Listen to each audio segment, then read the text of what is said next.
Donc nous prenons notre Bible dans Matthieu le chapitre 9. Nous allons lire du verset 18 au verset 26. Oui, j'étais en train de réfléchir un peu sur ce qu'il fallait prêcher ce matin. Mais ça fait quelques jours que le Seigneur m'a mis ce sujet-là à cœur. Le thème que nous avons débattu durant tout un mois, le mois de novembre. Pour revenir encore là-dessus. Et c'est ce que nous allons essayer de voir, parlant de la confiance. Parce que le Seigneur me permettait de voir un peu bien d'événements bizarres qui arrivent. Oui, bien d'événements bizarres. Et souvent, devant de tels événements, quand cela vient, ce n'est pas seulement pour nous faire plaisir, surtout quand c'est négatif, mais au contraire, c'est pour nous détourner de la voie de Dieu. Nous amener un temps soit peu à abandonner la main de Dieu, à se retirer du Seigneur, quoique venant à l'église. Parce que quelque part, il y a un manque de confiance dans le cœur. Alors c'est vraiment important. Aujourd'hui, quand on parle de la fin de l'année, beaucoup de choses se passent. Les pensées vont par-ci, les pensées vont par-là. Et on réalise que c'est le point culminant, c'est-à-dire que le niveau le plus élevé d'attaque de la part de l'ennemi. Pourtant, humainement parlant, nous savons que l'ennemi attaque à tous les niveaux, dans toutes les générations, toutes les périodes, quel que soit le mois, quel que soit le lieu où tu te trouves. Ça peut être en janvier, en février, en mars, en juin, en août. À tout moment, l'ennemi attaque. Mais on comprend et on réalise que le plus souvent, en novembre, décembre, il y a bien d'événements bizarres qui se présentent.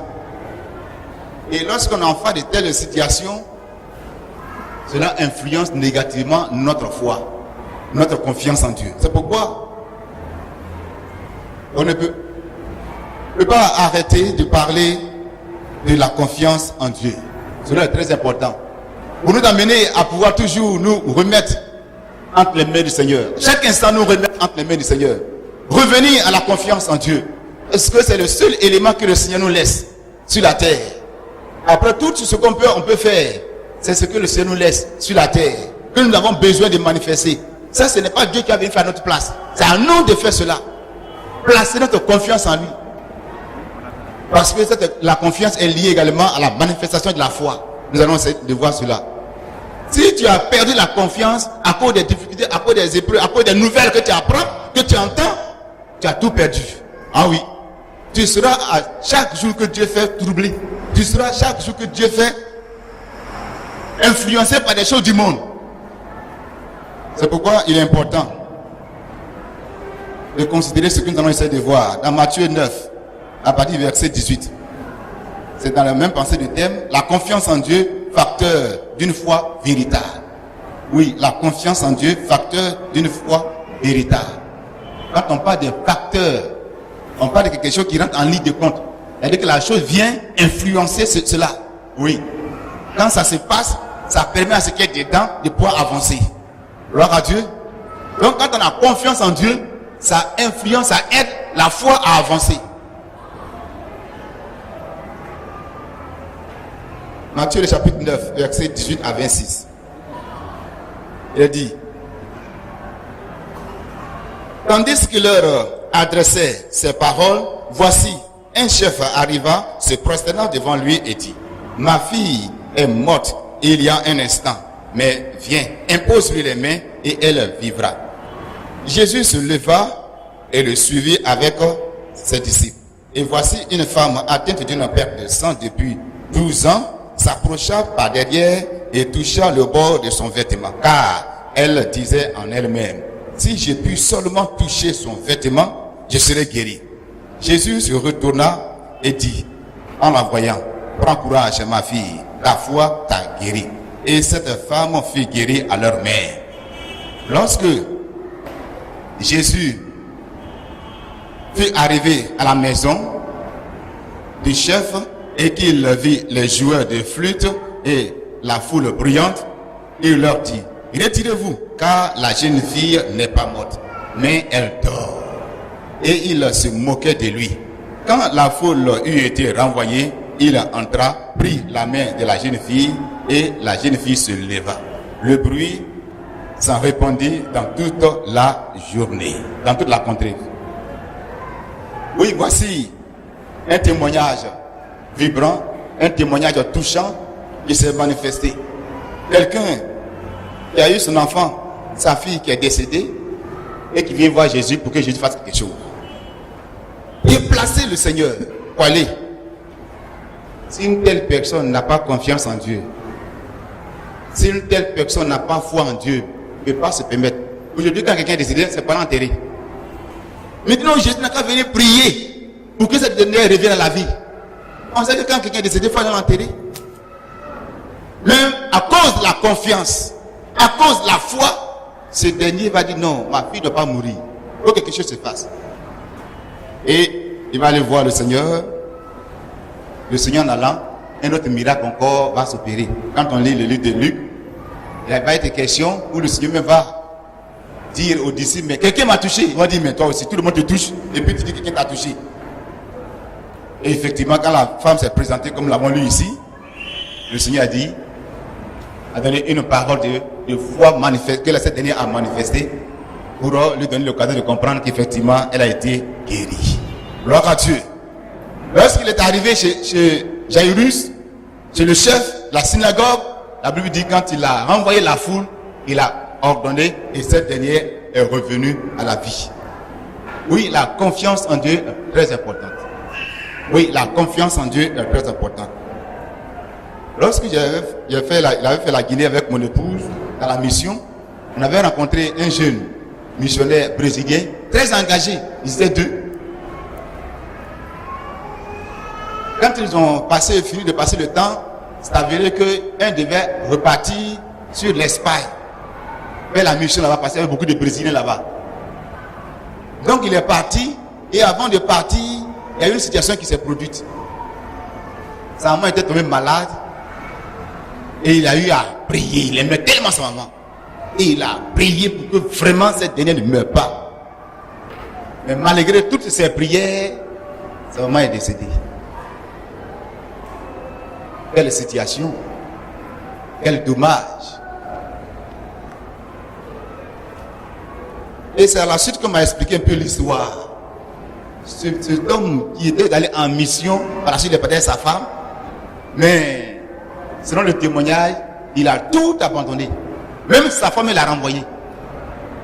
Parce qu'il était totalement découragé.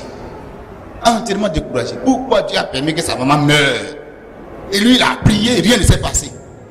Alors qu'il va en mission, il va prêcher l'évangile, et ainsi de suite. Il en a fait déjà en Guinée. Et puis pour sa maman, Dieu n'a pas agi. Découragement, perte de confiance totale. Mais quand on arrive à un tel niveau, ce qu'on oublie, on oublie que la personne est très bien convertie. Elle est sauvée, elle est au ciel.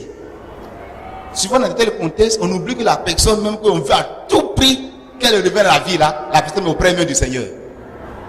Comme le témoignage d'un homme de Dieu qui avait prié pour son fils.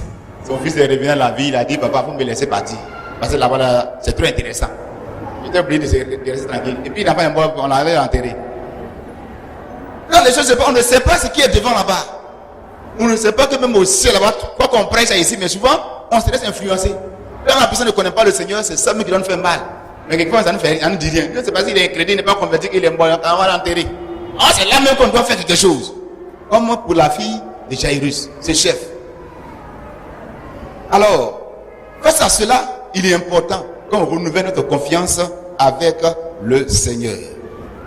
La définition qu'on donne de la confiance, il a dit c'est sentiment de sécurité vis-à-vis de quelqu'un, de quelque chose. Le contraire, c'est la peur, le doute, la méfiance et ainsi de suite. Et la foi, c'est la fidélité, l'exactitude à tenir sa parole, à remplir ses promesses et ainsi de suite. Vous voyez, au niveau de la confiance, là, le dictionnaire n'a pas de sentiment. Mais quand on rentre dans le domaine spirituel, on n'est pas lié au sentiment. C'est vrai qu'il y a quelque chose qui se passe dans le corps. Mais souvent, on n'est pas lié au sentiment. Ce message, je l'ai vu, là, je pas prêcher à celui tout. Il ne savait pas que sur quoi prêcher. Et le Seigneur m'a orienté sur ça. Parce que j'ai fait cette erreur une fois. Mon cousin était décédé. Quand j'ai prié à la maison, c'était au village. J'ai la foi, j'ai la force, même que vraiment s'il avait prié là, il va revenir à la vie. Mais au fur et à mesure que j'ai marché, que je vais vers le corps, je dépasse les gens, quand je quitte ma maison pour aller jusqu'au vers là-bas, je me sens vide, comme s'il n'y a rien. Et puis le truc commence à s'installer. Plusieurs fois, je n'ai pas pu aller enterrer le cousin. Mais le Seigneur a pris ça pour m'enseigner. Quand Dieu veut faire une chose, n'est pas lié au sentiment. Oui. Selon que Dieu t'a parlé, c'est sur ça que tu te bases et tu vas. Oui, c'est sur ça que tu t'engages. Mais si tu veux te lier au sentiment, les sentiments changent à tout moment. Compte tenu des épreuves, des situations contraires qui se présentent, les sentiments changent. Si ça va dans le bon sens, là au moins tu peux être heureux, et puis puis tu continues. Mais quand c'est dans le sens négatif, c'est fini. Tu perds le contrôle. C'est pourquoi c'est très important cet aspect de la confiance. Quand on rentre dans ce contexte, la confiance, il y a deux éléments qui apparaissent. La confiance qu'on a en nous-mêmes et puis la confiance qu'on a en Dieu. En d'autres termes, c'est la confiance qu'on a en nous-mêmes placée en Dieu qui fait la confiance en Dieu. Gloire à Dieu. La confiance qu'on a en nous-mêmes. C'est-à-dire que la confiance qu'on a en nous-mêmes qui nous donne l'occasion de réaliser que Dieu peut faire ceci, Dieu peut faire cela. Quand on place cela dans le Seigneur, ça devient la confiance en Dieu.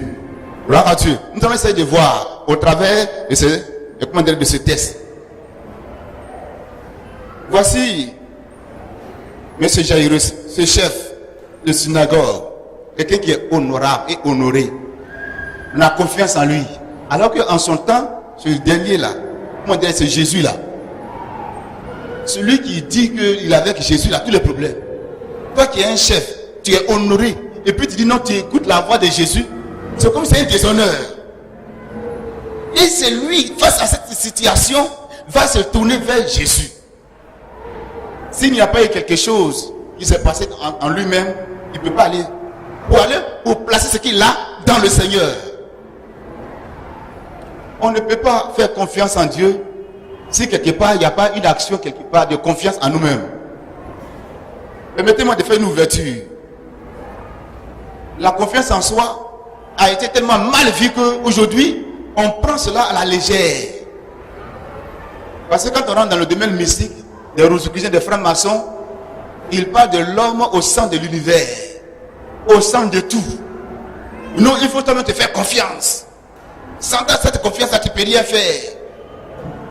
Et quand tu te fais cette confiance, ce qu'ils ajoutent, c'est l'orgueil, l'égocentrisme. C'est toi-même d'abord. Ou pour quand ton frère est en train de périr, ça ne dit rien. C'est toi-même d'abord. L'essentiel, ce n'est pas sur toi que la chose se passe ailleurs. Ce n'est pas une telle confiance que la parole de Dieu demande. Mais cette confiance qui nous donne l'occasion de reconnaître, alléluia, de reconnaître que ce qui est en nous là, c'est petit, qu'il faut placer ça, qu'il faut investir dans le Seigneur. Parce que si tu n'as pas ça, tu ne peux rien faire. Oui, tu ne peux rien faire. Toi, non, j'ai confiance en Dieu, j'ai fait confiance en Dieu. Mais quand tu seras en face de la réalité, tu ne peux plus. Parce qu'il n'y a pas déjà une base. Le Seigneur m'a permis de faire une telle expérience. Dans le temps, quand le Seigneur me révèle quelque chose, à moi, il ne m'a pas révélé, hein, mais s'il m'a révélé, une fois j'ai pris, ça s'arrête. Même si on dit que quelqu'un va mourir, le Seigneur m'a révélé, quand j'ai prié là, ça ne se passe plus. Donc moi, quand je vois ces choses-là, j'ai ri. Parce que je sais que si j'ai prié là, Dieu, ça ne va pas arriver. Mais il est arrivé un moment. Les mêmes choses se passent. Et quand j'ai pris, effectivement, cette vie-là se réalise. Et c'est négatif, ça se réalise. C'est bien, ça se réalise. Mais souvent, c'est le négatif qui se réalise. Et je commençais à m'interroger, mais pourquoi? Souvent, je vais prier pour des cas très sérieux. Et dans de telles circonstances, dans les cas habituels, quand je prie, je ne me fatigue pas, je prie un peu, ça marche. Mais il arrive à un moment donné, je vais prier, me chauffer, faire tout, ça ne marche plus. Je commençais à m'interroger, mais pourquoi cela? Pourquoi cela? Je me suis interrogé plusieurs fois. Et c'est un jour, le Seigneur va ouvrir mes yeux. Au moment où il m'avait donné un sujet, et puis j'étais en train de prier. Et puis je ressentais en moi-même Comme si je n'avais aucune confiance dans ce qu'il est en train de dire. Il ne sait ça vient d'où. Et ces choses ont continué à se répéter. Oui, à se répéter. Et ça a permis à l'ennemi de prendre beaucoup plus de place. Bien-aimé, quand on ne fait pas attention à cela, où est orientée notre confiance, c'est dangereux. Oui, c'est dangereux. Il faut considérer cette confiance qui est en toi. C'est naturel. Tout homme a une confiance personnelle. C'est pour ça qu'il y a l'ego. C'est pourquoi il y a l'orgueil, l'hypocrisie. Il y a une confiance quelque part qui se présente. Et il faut considérer cela. Pour que cela soit soumis au Seigneur. Alléluia. Nous allons essayer de voir quelques points. On va aller un peu plus rapidement. La confiance en Dieu. Le premier point. Nous allons voir que le chapitre 37 de Psaume 37, verset 5, nous donne une définition très claire. Oui. Une définition très claire de la confiance. Mais avant cela, voyez un peu 2 Rois 18. Le verset 5. Il est question du roi Ézéchias. La Bible dit que Ézéchias a mis sa confiance en l'Éternel Dieu. Et c'est pour cela que Dieu également aussi a été avec lui. Dieu l'a béni. 2 Rois 18, verset 5. Voyez le déterminant qui suit. Confiance. Sa confiance. Sa confiance. C'est un déterminant qui démontre une appartenance, une possession. C'est-à-dire que Ézéchiel possédait une confiance. Gloire à Dieu. Ézéchiel avait une confiance en Dieu. Une confiance qui lui appartenait. Et cette confiance qu'il avait placée dans le Seigneur l'Éternel. Alléluia. C'est ça qui est très important. Aujourd'hui, de plus en plus, les chrétiens commencent à perdre cet aspect. Alors, je fais confiance en Dieu. Pourtant, devant, c'est une réalité simple, spirituelle. On n'arrive même pas à avancer. Et souvent, on n'arrive pas à comprendre. Comment un frère qui est scellé, un frère qui est engagé, on a de bons témoignages. Quand il prie, Dieu se manifeste. Quand il dit dans ton sujet de prier, mais avant cela même, tu vois que Dieu t'a déjà exaucé. Il y a plein de frères et sœurs qui me donnent leur sujet, qui n'ont même pas prié. Mais parce qu'ils m'ont donné leur sujet de prier, c'est bien aimé, ont été exaucés, qui sont venus me voir. Ah, vraiment, frère, vraiment, le Seigneur vraiment exaucé. Hein, le Seigneur, je ne me rappelle même plus. Mais si je dis que je ne me rappelle pas, ça sera comme une honte. Non, je l'ai dit à Dieu, merci, le Seigneur t'a exaucé. Vous voyez? C'est Dieu qui fait le travail. Mais en qui est-ce que tu places ta confiance? C'est ça. Cette confiance qui est en toi, que Dieu a mis, tu places en qui? Ézéchias, le roi de Juda, a placé cette confiance-là dans le Seigneur, en l'Éternel. C'est pourquoi, lorsque les Assyriens sont venus pour le détruire, il a pu remporter la victoire. Alléluia. Alors quand on vient dans le psaume 37, le psaume 37, verset 5, il a dit, recommande ton sort à l'Éternel, mets en lui ta confiance et il agira. Quelque chose qui appartenait au psalmiste, quelque chose qui t'appartient comme confiance, place ça, mets ça dans le Seigneur et tu vas voir, Dieu va agir. C'est ça qui fait la foi. Oui. C'est ça qui fait la foi. Nous avons besoin de comprendre ces choses. Plusieurs recommandent leur sort à l'Éternel, dédient leur vie à Dieu. Mais souvent, on ne voit pas Dieu agir. Parce qu'à cause de certaines circonstances, on ne place plus de confiance dans le Seigneur.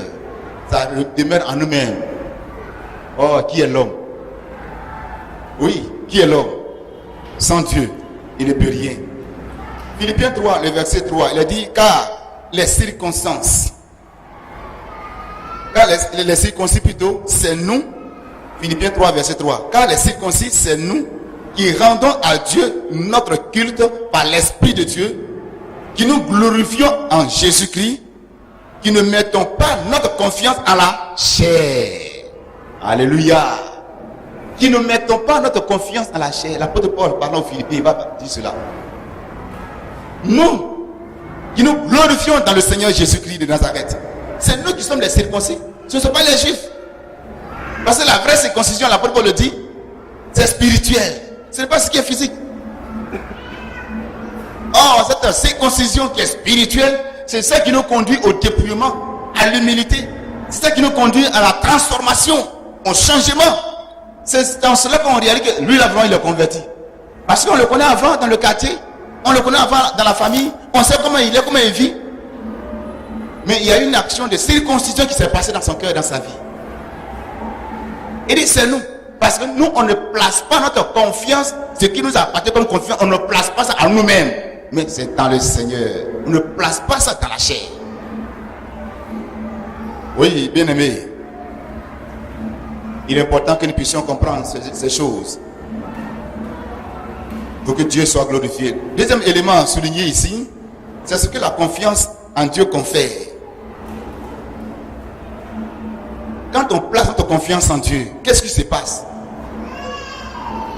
Quand on place notre confiance en Dieu, selon le psaume 36, je ne vais pas le lire, le psaume 13 plutôt, verset 6, le psaume 40, verset 1 à 6, le psaume 65, 1 à 2, et Ésaïe 12, verset 2.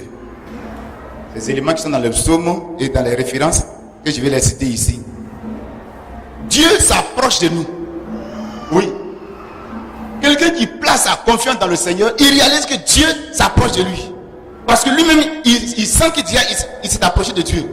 Il voit la main de Dieu. On dit déjà quand il dit, non, vraiment, Dieu m'a conduit. J'ai entendu, Dieu m'a dit, rien ça va. D'autres me sont étonnés. Comment toi, Dieu t'a dit quelque chose? Et puis moi, Dieu ne m'a jamais rien dit. C'est un problème de confiance. Oui, c'est un problème de confiance. Qui fait que souvent on ne peut pas entendre la voix de Dieu. Dieu nous parler. Parce que quand on a un peu de confiance, il y a un problème de foi qui se présente. Donc Dieu s'approche de nous. Dieu écoute nos prières. Quand on place notre confiance en Dieu, c'est ça. C'est-à-dire que ce sont les choses qui s'imposent à nous. On n'a pas besoin de te dire que Dieu écoute ta prière. Toi-même tu sais ça. Conférer c'est ça. C'est-à-dire que la chose se passe en toi. Parce que tu fais confiance en Dieu. À la personne de Jésus-Christ. Donc tu réalises que Dieu écoute ta prière. Parce que quand tu pries à Dieu, Dieu te parle pour t'exaucer. Pour te dire, ça là je vais faire, ça je ne vais pas faire. Comme l'apôtre Paul qui a prié, il a prié 3 fois pour que cette écharpe me soit enlevée. Dieu m'a dit, ma grâce te suffit. Et déjà, qui Dieu n'a jamais dit, sa grâce te suffit, et puis ils arrêtent de prier. Dieu nous retire également de la mort. Quand la puissance de la mort vient, parce que nous avons confiance en lui, il nous retire de la mort. Et c'est qui a eu à faire cette expérience. Oui, il devait mourir. Le prophète Isaïe est venu lui dire, tu vas mourir, il faut te préparer, tu vas mourir. Il a commencé à crier à Dieu. Parce qu'il a toujours placé sa confiance dans le Seigneur. Il s'est tourné immédiatement vers le Seigneur. Pour dire, voici ce qu'il y a eu à faire pour toi. Voici ce qu'il y a eu à faire pour toi. Il a eu confiance en toi. La Bible dit, et Isaïe n'était pas loin. Dieu lui a dit, retourne. Alléluia. Retourne, va le dire que je lui donne encore 15 années. Alléluia. Oui, quand on a confiance en Dieu, Dieu fait des choses extraordinaires. Oui, Dieu fait des choses extraordinaires. Dieu veut le faire également pour toi. Il a fermé également nos pas. Nos pas s'affermissent dans le Seigneur. Là où tu trébuchais, parce que tu fais confiance en Dieu, tes pas sont désormais affermis. Celui qui dans le quartier te crée des ennuis pour te faire chuter, désormais tu n'as plus peur. Celle qui te crée des ennuis dans le service, désormais tu es affermi. Quel que soit ce qu'elle va faire, ça ne marchera plus. Parce que tu te laisses plus influencer. Parce que tu fais confiance au Seigneur. Tu as placé ta confiance dans le Seigneur. Dieu est également capable de le louer, de le chanter. Tu es là, tu as envie de chanter les louanges du Seigneur. Tu es là, tu as envie de louer Dieu, de dire les bienfaits du Seigneur dans ta vie. Et des fois même, tu es dans les difficultés. Et puis tu es en communion avec Dieu en disant les bienfaits de Dieu. Seigneur, merci de ce que j'ai le souffle de vie. Seigneur, merci de ce que au moins je respire. Merci de ce que je suis malade, mais je ne suis pas mort. Je suis encore vivant. Et puis ces gens les paroles la sorte. Souvent quand les gens écoutent même, ils sont étonnés. Pourquoi? Parce que tu fais confiance au Seigneur et Dieu te rend capable ainsi de le louer. Également aussi, il nous rend heureux. Quand on fait confiance au Seigneur, on est heureux. Oui, la joie se dessine sur nos visages. J'ai commencé à connaître véritablement la joie, c'est quand je me suis converti. Oui, quand je me suis converti. Parce qu'à un moment donné, j'ai commencé à m'intéresser à la politique. Autant de fruits. Mais j'apprenais certaines choses par-ci, par-là. Des terreurs qui allaient se manifester au niveau du pays. Des gens, parce que ma maman vendait la boisson. Donc des gens qui sont dans la politique souvent venaient boire. Et quand ils boivent là, souvent, dis tout ce que tu allais vendre. Donc quand les gens racontent des choses, mais celui-là j'ai peur. C'est dans le Seigneur que cette peur-là a quitté. Oui. Quand il a commencé à faire confiance au Seigneur, que cette peur-là a quitté. Oui, c'est très important de faire confiance au Seigneur. Un enfant ne doit pas tout le temps troubler. Il ne doit pas tout le temps dans la peur. Si tu es dans la peur, il t'est difficile. Oui, de pouvoir avancer avec Dieu. Et tout ce qu'on va dans l'église même, tout ça va t'énerver. Oui, Dieu nous confie également cette possibilité des faveurs, d'avoir des faveurs de Dieu, des grâces de Dieu et des miracles dans nos vies. Oui. Quand on a confiance en Dieu, les miracles de Dieu s'opèrent dans nos vies. Il y a des gens qui viennent ici rendre témoignage. Voici, j'ai donné tel montant à Dieu et voici ce que Dieu a fait pour moi. Comme un couple. Et là, c'est la soeur qui me rendait, la dame qui me parlait de cela. À l'église, lorsqu'il y avait une manifestation comme aujourd'hui, comme ça, on dit donner les offrandes. Le frère là, tout ce qu'il a dans la poche, il donne. Il ne sait pas, mais qu'est-ce que tu lui dis de donner. Et souvent, mais il donne ça, et puis voilà, le lendemain, c'est difficile. Et il fait cela. Et chaque fois qu'il pose de tels actes, il voit toujours la main de Dieu dans sa vie. Oui, il voit toujours la main de Dieu. Soit c'est son patron qui lui fait des dons, ou bien des gens à qui il a rendu service, qui viennent le voir pour dire, bon, toi viens prendre ceci, pour faire cela. Et il rend témoignage à sa femme, et elle lui dit, mais moi, mon mari, je ne sais pas comment il lui fait pour lui. Nous sommes dons, mais pour moi, là, il donne, mais moi, je ne reçois rien. Et mais c'est la manière de donner aussi qui est là. Comment tu donnes pour toi? Oui, comment tu donnes pour toi? Selon que nous donnons de façon agréable la gloire de Dieu, Dieu opère des miracles dans nos vies. Et Dieu nous accorde des faveurs. Quand on parle de faveurs, c'est ça, les grâces. C'est-à-dire quelque chose que tu ne mérites même pas. Tu n'as pas le droit d'avoir ça, mais Dieu t'accorde cela. Oui, un examen, où chaque fois que tu passes l'examen, ça ne marche pas. Ou bien dans tel examen, il faut payer tel montant. Comme la sœur a rendu ses témoignages ici. Mais parce que tu as placé ta confiance dans le Seigneur, Dieu t'ouvre les portes. Oui, Dieu t'ouvre les portes. Et ça sont les grâces. Pas parce que tu es venu faire offrande que Dieu t'a donné. Non, non. Mais parce que tu as ouvert ton cœur au Seigneur, tu lui as fait confiance, le Seigneur te bénit. Alléluia. Et ça, ce sont des miracles que Dieu fait. Et le plus souvent dans le monde, il ne croit pas. Il dit non, ça c'est pas vrai. Dans le secret, tu ne veux pas nous dire, c'est pour cela. Tu as fait quelque chose dans le secret. Et bien le monsieur là, c'est ton copain. Et bien la dame qui reste là, c'est ta copine. Et bien des trucs de ce genre. Et pourtant, c'est parce que tu as placé ta confiance dans le Seigneur. Gloire à Dieu. Et en cela également, Dieu devient notre force. Oui. Et notre sujet de louange. Dieu devient notre force. Et que ce soit les circonstances qui se présentent, on voit que c'est en Dieu seul que nous pouvons tout faire. Tu ne t'appuies plus sur quelqu'un. Oui. Quel que soit son argent qu'il a, quelles que soient ses relations, tu ne t'appuies plus sur les gens, mais tu t'appuies désormais sur Dieu pour aller de l'avant. Quand des obstacles se présentent devant toi, des cauchemars se présentent devant toi, des gens te lancent des défis pour te détruire, et réalise que ta force est dans l'Éternel. Alléluia. Troisième élément à considérer dans la confiance en Dieu, facteur d'une vraie foi, d'une foi véritable, c'est les objectifs de notre confiance en Dieu. Qu'est-ce que Dieu veut atteindre? Ayant confiance dans le Seigneur. Pourquoi Dieu veut à tout prix qu'on ait confiance en lui? Pourquoi lorsque les situations se présentent, Dieu veut que nous on prie d'abord? Qu'on lui dit Seigneur, fais cela d'abord. Est-ce que quand tu dors là, souvent tu es fatigué, tu n'as même pas prié, tu dors, et puis le matin tu te réveilles, tu as dit quoi à Dieu? C'est la nuit là, quand tu as fait un cauchemar, tu te lèves puis tu pries. Sinon, ça peut dire merci à Dieu puis tu continues. Tu n'as rien fait d'extraordinaire. Autrefois, pour pouvoir bien dormir comme ça, il faut faire sacrifice. Il faut donner poulet. Il faut donner tel animal pour que vraiment tu puisses t'épanouir. Mais l'objectif que Dieu veut atteindre dans le fait de lui faire confiance, c'est pour ne jamais l'oublier. Oui. Pour ne pas qu'on puisse l'oublier. Parce que c'est très facile pour l'homme d'oublier Dieu. Parce qu'il te fait des grâces. Tout ce que tu fais, tu ne pries même pas. Dieu te bénit. Tes enfants même prospèrent. Et tes enfants se marient dans le Seigneur. Tout ce qu'il fait là, les autres là, ils vont prier jusqu'à mais toi là, pour un oui, pour un non, les portes s'ouvrent. Des facilités se présentent à toi. Et quand souvent c'est comme ça, on pense que c'est parce qu'on est trop intelligent. On a les relations, qu'on a ceci ou cela. Et la confiance en Dieu commence à disparaître. Dieu met un obstacle quelque part. Ça te permet de revenir au Seigneur. Pour ne pas oublier Dieu. Oui. Pour ne pas oublier Dieu. Et ne pas oublier aussi ses œuvres. Les œuvres de Dieu. Ce que Dieu a fait dans ta vie. Ne pas oublier cela. Moi, c'est ce qui m'a beaucoup aidé. Oui. Parce que quelquefois je regarde, mais qu'est-ce que Dieu a fait pour que je puisse continuer encore avec lui? Mais quand je me souviens que j'étais entre la mort et la vie, je devais me nourrir, et puis Dieu m'a fait sortir de là. Ah non, je me ressaisis en même temps. Je n'ai pas le droit de revenir encore en arrière. Et également aussi, pour que nous puissions observer ces commandements. Pour qu'on puisse observer ces commandements. Le Psaume 78, verset 7, ainsi de suite. Et Proverbe 22, verset 19. Observer ce commandement. Ne pas être troublé face aux circonstances contraires.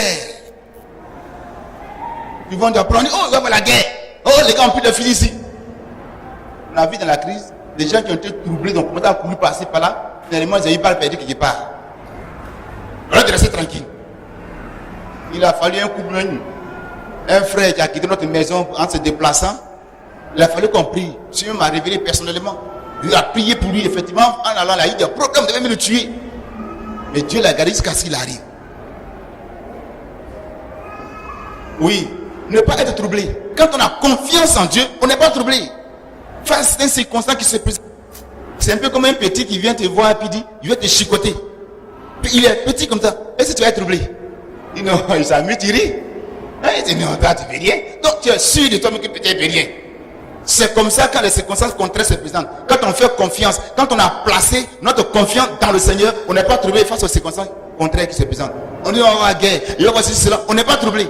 On est confiant. On est sûr parce qu'on sait que Dieu est avec nous. Alléluia. Également aussi, l'objectif que Dieu veut atteindre, c'est que nous puissions comprendre que ce que Dieu dit là, il le fait, il le réalise. Oui, ça c'est très important. Ce que Dieu dit, il est celui qui est capable de réaliser cela, d'accomplir cela. C'est ça. C'est pour cela que Dieu veut qu'on lui fasse davantage confiance. Oui, il y en a plein. Bon, envoie ce que Dieu a fait. Plusieurs fois, j'ai prié, Dieu n'a rien fait. Bon, envoie si il faut prier, envoie ce que Dieu a fait. Et on n'est pas confiant de cela. On ne croit pas que Dieu peut le faire. Et on reste dans l'esclavage. Bien aimé, je vous le dis toujours ici, c'est important. Mais c'est une expérience que Dieu m'a permis de faire. Le cauchemar, ne vous laissez jamais influencer par le cauchemar. C'est un moyen d'attaque qui vient de la part de l'ennemi. Parce que l'ennemi a vu à mon niveau que s'il passe par les choses visibles là, ça ne marche jamais. Tu as m'insulté ou ça ne me dit rien. Tu as dit n'importe quoi, si moi ça ne me dit rien. Mais je n'ai qu'à faire un cauchemar. Oh non, quand il me révèle, je suis trop troublé. Oui, quand je fais un cauchemar, c'est après ça le Seigneur, une fois, m'a donné de comprendre. Et une fois, ma femme m'a réprimé sur ça. Et j'ai commencé maintenant à m'équilibrer. L'ennemi a tous les moyens pour nous attaquer. Oui, souvent même pour t'induire même dans les problèmes de sorcellerie même. Alors que tu n'as ni de loin ni de près ni impliqué dans cette affaire. Mais dans le son, tu vois que tu es dedans. C'est dans ça souvent on accuse des frères et des soeurs qui sont des sorciers et des sorcières. Alors qu'en réalité, rien. Le sorcier lui, il est là. Maintenant, tu t'accuses par-ci, tu t'accuses par-là. Il y a tel frère qui est venu m'attaquer. C'était tel vidéo, j'ai vu ce frère, c'est un sorcier, voilà ce qu'il m'a dit. Alors que Dieu te dit ça, c'est un sujet de prière. Comprendre que ce que Dieu dit, il est capable de faire, l'accomplir. Il ne faut pas te laisser troubler. Mais tu restes tranquille. Que Dieu est capable d'intervenir. Acte 27, verset 25. Dieu est digne de confiance. 2 Corinthiens 1, verset 9. Également, que nous sommes libres de nous approcher de Dieu. On n'a pas besoin de cérémonie. On n'a pas besoin d'intermédiaire. Quelles que soient les circonstances, tu peux t'approcher du Seigneur. Tu peux t'approcher de Dieu. Tu n'as pas besoin d'être à la maison d'abord. Tu n'as pas besoin d'être dans un confort utile pour que Dieu, tu puisses dire, Seigneur, vraiment intervenir dans ma situation. Dans le trouble même, tu peux prier Dieu. Et Dieu peut intervenir. Selon ta confiance que tu as placée en lui. Il peut intervenir. Ephésiens 3, verset 12. 4 éléments à considérer. Les témoignages dans la parole de Dieu. Oui, les témoignages dans la parole de Dieu. Nous voyons le cas de Daniel par exemple. Dans les flammes. Daniel 3, verset 28, ses amis qui étaient dans la flamme. Vous voyez? La Bible dit, le roi lui-même a été touché parce que les amis de Daniel ont confessé. Même si notre Dieu refuse de nous sauver, de nous délivrer. Toi, roi, sache qu'on ne va pas se soumettre, se prosterner devant la statue. Quelle confiance! Ça, c'est outrepasser les mesures. Oui, outrepasser les mesures de confiance humaine qu'on connaît. De confiance placée en Dieu. Dépasser les mesures. Devant le roi, il est capable de dire, toi là, tu as péri, tu ne sais plus, tu as mouru. Effectivement, c'est ce qu'il a fait. Mais la Bible dit quoi? Dieu a secouru les amis de Daniel. Souvent, tellement on prend soin de notre vie, on prend soin de notre corps. C'est vrai, prendre soin de son corps. Mais tellement on a peur que, quelquefois, pour prendre des engagements de ce genre, pour que Dieu puisse glorifier son nom, on ne peut pas. On se laisse aller. Daniel lui-même, ici ce sont ses amis, Daniel 3, 28, ce sont ses amis. Mais Daniel lui-même, le chapitre 6, le verset 23, dans la fosse au lion, le roi connaissait qui était Daniel. Quand il a été jeté dans la fosse au lion, il dit, est-ce que ton Dieu t'a sauvé? C'est Dieu que tu pries à tout moment, est-ce qu'il t'a sauvé? Daniel dit oui. Alléluia. Mon Dieu a envoyé son ange pour fermer la gueule des lions. Le Seigneur veut le faire aussi pour toi. Oui, le Seigneur veut le faire pour toi. Mais il a besoin simplement que tu places ta confiance, cette confiance est en toi. Au lieu de taper ta poitrine, au lieu de dire, est-ce que tu sais à qui tu t'adresses? Est-ce que tu sais à qui tu t'adresses? Tu vas voir ce qu'il a te fait. Tu places ta confiance dans le Seigneur pour laisser Dieu faire. Alléluia. Le salut également par la confiance en Dieu. Jérémie 39, verset 18. Il a dit, je te sauverai et tu ne tomberas pas sous l'épée. Ta vie sera ton butin parce que tu as eu confiance en moi, dit l'Éternel. C'était un eunuque qui a sauvé Jérémie lorsqu'il a été jeté dans le trou. Il est allé voir le roi pour qu'on puisse faire sortir cet eunuque-là. Qu'on appelle Jérémie. Et Jérémie a reçu ce message. Il va le dire. C'est vrai, tu n'auras pas des biens passés par autour de toi, mais ta vie sera ton butin. Dieu va te garder. Lorsque tous les peuples vont aller en déportation, toi tu seras gardé. Gloire à Dieu. Gloire à Dieu. Cela est très important. Bien aimé, de faire confiance au Seigneur. De placer sa confiance dans le Seigneur. Cette confiance en toi. Parce que si tu dis non, j'ai confiance en Dieu, mais quand Dieu va commencer à se manifester, c'est sur quoi il va s'appuyer. Souvent quand il veut se manifester, il n'y a rien. Et finalement, c'est comme si Dieu n'a rien fait. Mais si Dieu voit déjà quelque part une foi, lui-même tu peux le dire, si vous avez une foi comme un grain de s'élever, vous pouvez ordonner à cette montagne de se déplacer et cela va se réaliser. Oui, et cela va se réaliser. En qui est-ce que tu places ta confiance? C'est vrai, il y a une confiance en toi qui est là. Mais en qui est-ce que tu places cela? Est-ce que dans ta maman, dans ton papa? Comme une soeur qui demandait un enfant, on a prié, on a gêné, on partait la voir. Là c'était à Bobo. Prier pour elle, pour que Dieu fasse quelque chose. Dieu a intervenu à la plus grossesse. Oh, celui qui était l'obstacle était son mari. Il faisait la sorcellerie sur elle. Et dans son état de grossesse là, elle dormait comme ça. Puis quelque chose lui a dit de se réveiller. Elle s'est réveillée. Vous voyez son mari nu sur elle en train de faire des incantations. Et elle voit ça. Qui elle appelle? Sa maman. Elle dit le nom de sa maman. Et elle a perdu son enfant. Elle vient nous voir. Et mais toi on a prié Jésus. Et puis tu vois ton mari faire comme si ta maman t'appelle. Voici ta maman est venue à ton secours. Elle a perdu l'enfant. En qui est-ce que tu places ta confiance? Plaçons notre confiance dans le Seigneur. Oui. Même dans les circonstances les plus difficiles, incontournables. Mais essaie simplement de placer ta confiance dans le Seigneur. Tu vas voir ce que tu vas faire. Et Dieu fera également de grandes choses. Oui. Bien aimé, ne sois jamais déçu. Oui, il ne faut jamais te décevoir. Mais il faut toujours placer ta confiance dans le Seigneur. Ici, notre texte que nous avons vu ici, ce chef, il a vu que les pharisiens, les sadducéens, les docteurs de la loi ne pouvaient rien faire face à cette situation. C'est Jésus qui de Nazareth, ceux qui pouvaient faire quelque chose. C'est pourquoi il va aller vers Jésus. Il va s'approcher de Jésus. Il va lui dire, lui parler face à face. Pardon, viens, priez pour ma fille qui est morte. Et la Bible dit, Jésus va partir. Et en chemin encore, un autre miracle va se produire. Et cette dernière, elle ne va même pas parler à Jésus. Elle ne va rien dire à Jésus. Mais elle-même, elle va placer ta confiance dans le Seigneur. Si je touche simplement, si j'ai eu l'occasion de toucher simplement son vêtement, je crois qu'il serait guéri. Et effectivement, quand elle a fait, elle a eu la guérison. Est-ce que tu prends des bonnes résolutions dans ton cœur? Est-ce que tu prends des bonnes résolutions dans ton cœur pour que Dieu puisse faire quelque chose vraiment pour toi, pour que le Seigneur puisse se manifester? Matthieu 14, verset 22 à 36. Il est question de l'expérience de Pierre.